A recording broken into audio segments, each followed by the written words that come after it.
For over 230 years, the penny has been America's smallest coin and one of its most enduring symbols. It carries the face of Abraham Lincoln, the memory of history, and a surprising amount of cultural nostalgia. But today, a serious question is being asked more loudly than ever before. Is it finally time to say goodbye to the penny? On the surface, the debate sounds almost trivial. It's just 1 cent, after all. But dig deeper, and the penny becomes a window into economics, politics, and even psychology. The biggest issue is cost. Believe it or not, it takes almost 4 cents to manufacture a single penny. When you multiply that across the billions of pennies minted every year, the U.S. government loses tens of millions of dollars annually. In other words, we're spending real money to make coins that aren't even worth what they cost. Economists call this negative seigniorage, and it's one of the strongest arguments for ending the penny. But cost is only part of the problem. Pennies slow down commerce. Cashiers, vending machines, and coin counters waste time dealing with coins that often don't buy anything on their own.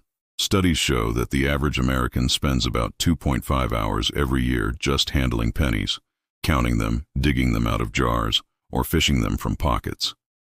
Businesses lose millions of hours of productivity as workers and customers fuss with these tiny coins. Then there's purchasing power. A penny in 1900 could buy a postcard, a stamp, or even a stick of gum. Today, it buys nothing. Inflation has quietly drained the coin of all practical value. Yet, despite being nearly useless in daily life, we mint more than 7 billion new pennies each year, just to keep them in circulation. Why? The answer lies in tradition, politics, and psychology. The penny has been around since 1793, making it older than the dollar bill. It carries Abraham Lincoln's portrait, one of the most revered presidents in U.S. history. For many, eliminating the penny feels like disrespecting Lincoln himself. Beyond that, people often underestimate how much small coins add up, a mental habit economists call denomination bias. Even when the math proves otherwise, many Americans still cling to the comfort of having pennies in their pockets. And then, there's lobbying.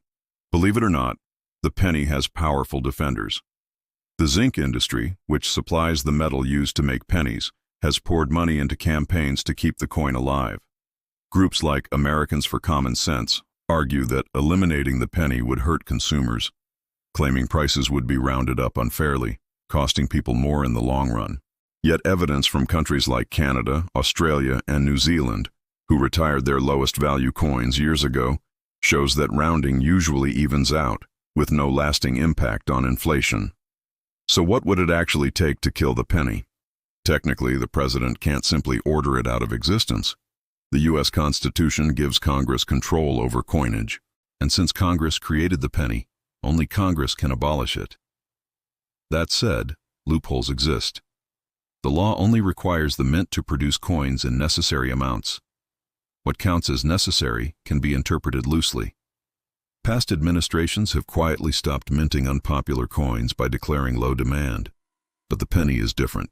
Billions are minted and circulated every year, making zero production harder to justify. Still, if a president pushed hard enough, it could set a precedent not only for retiring the penny, but also for reshaping America's entire coin system. The debate around the penny isn't just about money. It's about identity. It's about the tension between tradition and practicality, between nostalgia and efficiency. For some, the penny is a symbol worth preserving. For others, it's a burden we should have left behind decades ago. So, is the penny finally dead? Not yet, but its future hangs in the balance. As costs rise and the digital economy grows, the case for keeping it gets weaker every year. The real question is whether America values its history more than its efficiency, or whether we are ready to move on from a coin that no longer makes sense in the modern world. What about you? If you had the power, would you keep the penny alive as a piece of tradition, or let it fade quietly into history?